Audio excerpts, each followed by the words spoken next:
Hello students and parents, I wanted to make a quick video tutorial for you of how to navigate Google Classroom when you are at home. We all use Google Classroom all the time in school, but sometimes when we get home we forget how to navigate it. Or sometimes at home as parents you want to know how to navigate it to make sure that you're helping your student to the best of your ability access all of their assignments that are on Google Classroom. The easiest way to access Google Classroom is to have your student log into their Google Chromebook and then go to the Google browser. Once on the Google browser, if you come over here to the right-hand side, you will see what we call the waffle, this box right here that I'm going to go ahead and click on.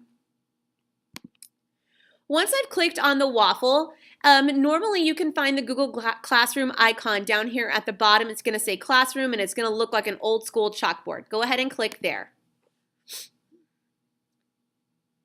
It's taking a minute for my internet to load.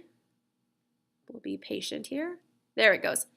So once it pulls up Google Classroom, you're going to see all of your students' classes at the top. Please keep in mind as I'm showing you, you're seeing my version of Google Classroom as a teacher, so it looks a little different, but your students' classes would all be listed under here. They would obviously not all be some version of ELA.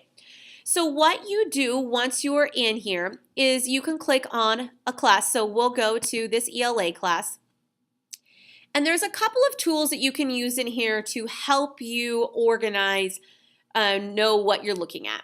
So this first page right here is called the stream and it has the white line underneath it telling you that you're on the stream. To me personally, the stream is overwhelming and I never look at it. It is the laundry list of everything that's ever been posted to this Google Classroom page. It's not very helpful to me. Down here, you can see that there's an upcoming, and if there's any work that's due soon, it will come up in the upcoming. Another way you can tell what your student has due is if you come over here and you click these three, have your student click these three buttons, these three lines right here, you can see a calendar of what's due. So coming up in this class this week, I have nothing due, but if I would go back to last week when there was a lot due, everything that was due shows up on this calendar. Students could go ahead and click on the assignment and it's going to take them directly to that assignment on Google Classroom that's due. If I come back to these three bars, I can get back to my to-do list. This is another way to see what your student has coming up that is due.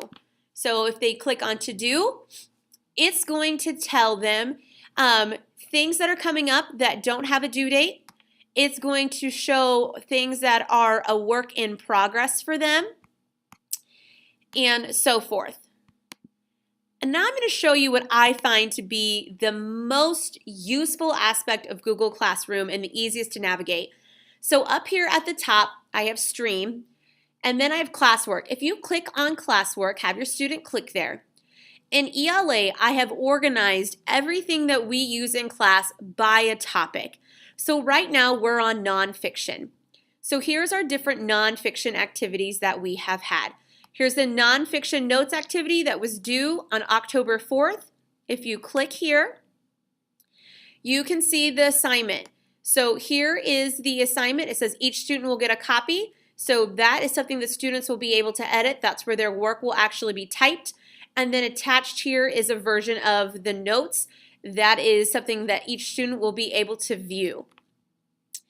If you come on down, notice how this assignment has a little checkboard. That means it's an assignment and it has a due date on it. I also post materials on here that have a guide for students that is just a different resource, and it's going to have this little book type character on it, and it's just going to simply be a PDF or a resource for them to use. So hopefully that helps clarify some confusions that you have of how to navigate Google Classroom.